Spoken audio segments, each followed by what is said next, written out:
When we were first assigned this project, I tried to brainstorm all the things that I could do my story on. Should I do it on my brother, my body image, being a woman, being white? None of those really seemed to interest me or stand out that much.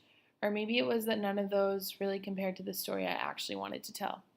Since I've arrived at Whittier, I've met hundreds of new people, people from all over the world. People that are different colors, sexes, and have different interests than I do.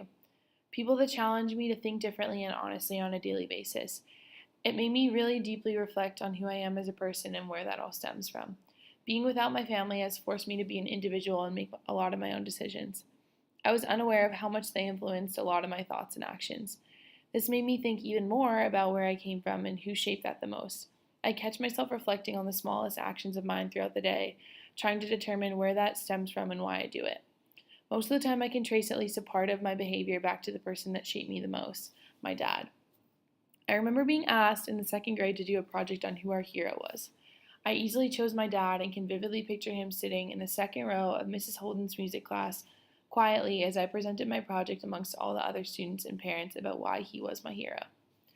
Little did I know, 10 years later, I'd essentially be doing the same things. So, why then? Why is my dad my hero, you might wonder? What makes him any different than the rest? What about my mom?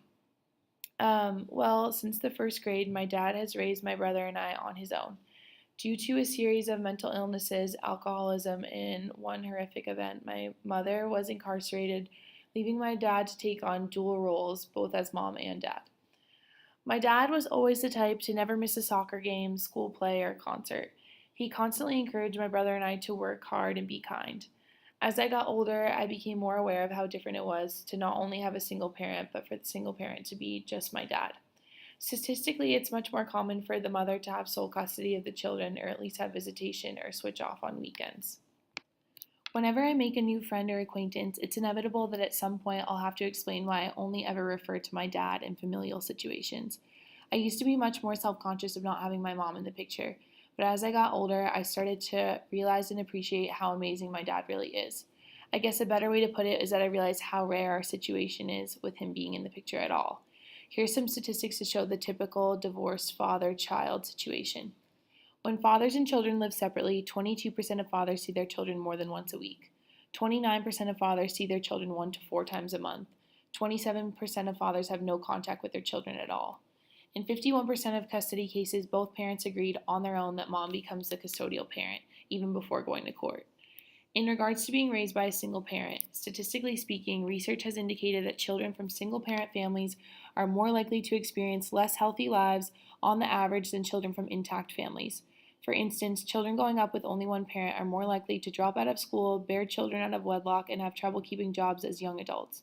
Other consequences include risks to psychological development, social behavior, and sex role identification. I am the byproduct of a single parent. Being raised by my dad has made me strong and confident. It has made me quiet and reflective, as well as bold and adventurous. It is even more apparent how rare it is to live with a single father based on how few statistics there are about it at all. Let this be the most significant part of my story. Everyone is fighting a battle that you know nothing about. Everyone you meet knows something that you don't. When faced with adversity, you develop a deep sense of compassion for others. You never know what anyone else is going through. You do not know where another has been, seen, or heard. Thank you.